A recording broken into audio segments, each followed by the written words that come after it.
I saw you at the party last night. Tell us a little bit about that. I mean, it was such a cool kickoff. Listen, that party was unique. Oh, you know, in I've been that, doing this for a long time, and you know, and I don't know. It just had really had a special energy to it. It felt like we were all in it together. First of all, it was staged beautifully. You know, it had all the themes of what we explore in the show. It's been, you know, just my honor and joy to be working with. But you know, we had a spoken word artist, the Latino presence that was in the house.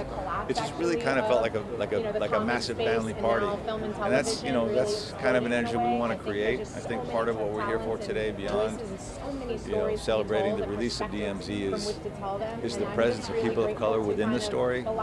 You know, a story that's told at this level of a platform, HBO Max.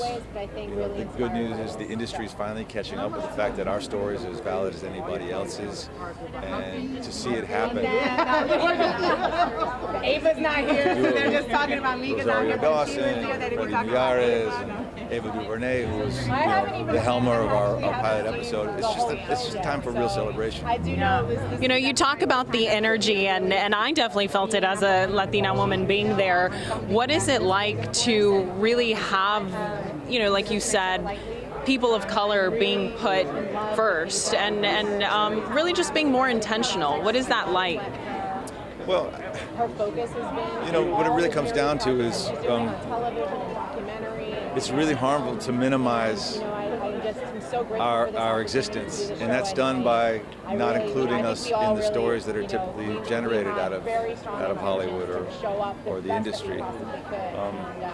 You cannot overestimate for a young person a reflection of themselves in popular culture, whether it's on the large screen or on their iPhones or on the television. I didn't really grow up with that, so I remember what that was like, and I didn't really discover a reflection of myself in that way until much later in my life, maybe in my teens at some point or something. Like I grafted onto Bruce Lee, who was Asian, but he was a man of color, so I was like, okay, but I never dreamed that I could do that. The good news is my children, your children when you have them, young people today of color, whether Latino or Asian or African American or Middle Eastern or from any part of the world, and not even necessarily of American citizenship, but globally, you recognize industry-wide that a good story is a good story, and that specificity engenders authenticity. And as long as the story is authentic and it feels compelling and real and emotionally connected, people will watch. And if people will watch, then there's commercial viability there. And we all know that that's an aspect of the industry that they need in order to greenlight stories like this. So for me, to have DMZ front and center across the board, mainly people of color represented, it's not that we're waving a flag about it saying, hooray, look at us. It's kind of a relief, you know? And it's also incredibly validating to be front and center, where historically characters like us have always been the exoticized other on the periphery. That no longer is the case. And I'm so thankful that, after 30 years of doing this, that it's, I hate to even use the word, normalized now to turn the channel or to go to a movie house and readily see ourselves and celebrate it. You know, whether you're talking about Coco or DMZ or any number of other shows that are out there being produced right now. Yeah, my nephew loves Coco. Oh, is that right? So, I mean, I have to tell him I spoke with Ernesto de la Cruz. Yeah, perfect, yeah. But last question, what do you think about Austin? When's the last time you were in town? I love Austin. I got to tell you, it's changed quite a bit since the last time I was here.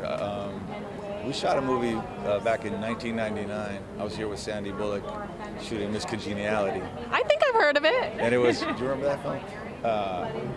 Yeah, it was a small, charming city back then. It's turned into, I don't know, a version of LA. It kind of feels like it takes about 30 minutes to get anywhere in this town in the car. But no, you know what? It still has the cool vibe I recall. It's very music-centric. The food is great. You know, it's also a different time right now too, because you all are inundated with people from all over the country and all over the world, in fact. So, but it's fun to be here for sure. When are you coming back? You got a movie on offer? Miss Congeniality 3. There you go. You need a Latina. She's right here. She's right here. All right, cool.